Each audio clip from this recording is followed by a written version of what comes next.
વાત કરીએ આગળ, દેવાયત ખવડને શરતી જામીન મળ્યા। અમદાવાદ સુરેન્દ્રનગરની હદમાં પ્રવેશ ન કરવાની શરતે તેમને આ જામીન મળ્યા છે। દેવાયત ખવડ જૂનાગઢ જિલ્લા જેલમાંથી મુક્ત। ખવડના જામીન મંજૂર થતા તેમને જેલમાંથી મુક્ત કરવામાં આવ્યા હતા। 1 લાખ રૂપિયાના બોન્ડ સાથે જામીન મળ્યા હતા। દેવાયત ખવડ વકીલની કારમાં બેસીને રવાના થયા હતા। સેશન્સ કોર્ટે શરતી જામીન આપ્યા છે। વધુ માહિતી સાથે સંવાદદાતા સાગર ફોન લાઈન પર જોડાયા છે અમારી સાથે। જી સાગર, 1 લાખ રૂપિયાના બોન્ડ સાથેના શરતી જામીન છે અમદાવાદ સુરતમાં પ્રવેશ ન કરવાને લઈને, શું વિગતો?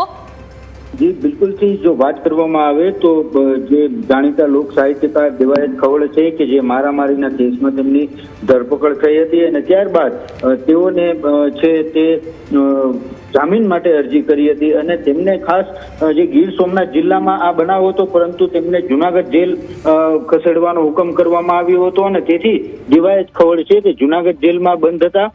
જ્યારે જામીન ઉપર મુક્ત થવાનો હુકમ થયો અને આજે તેમના વકીલ દ્વારા જુનાગઢ કોર્ટમાં તેમના જે જામીનની જે એમની જે પ્રક્રિયા હતી એ કરવામાં આવતા આજે બપોરે દેવાયત ખવડ છે એ જેલમાંથી મુક્ત થયા હતા। અને મહત્વની વાત છે કે આ જે એમને શરતી જામીન છે 1 લાખ રૂપિયાના શરતી જામીન આપવામાં આવ્યા છે। સાથોસાથ અમદાવાદ અને સુરેન્દ્રનગર બંને જિલ્લા, કારણ કે આ જે જિલ્લાઓમાં જે અગાઉ જે એમને જે મારામારીનું જે મુખ્ય કારણ હોય એને લઈ અને આ જે જિલ્લામાં છે એમની પ્રવેશ બંધી છે એ કરવામાં આવી છે। એટલે કહી શકાય કે જે શરતી જામીન ને લઈ અને એમને હાલ જામીન મળ્યા છે અને તેઓ જેલમાંથી મુક્ત થયા છે। જી બિલકુલ, તમામ જાણકારી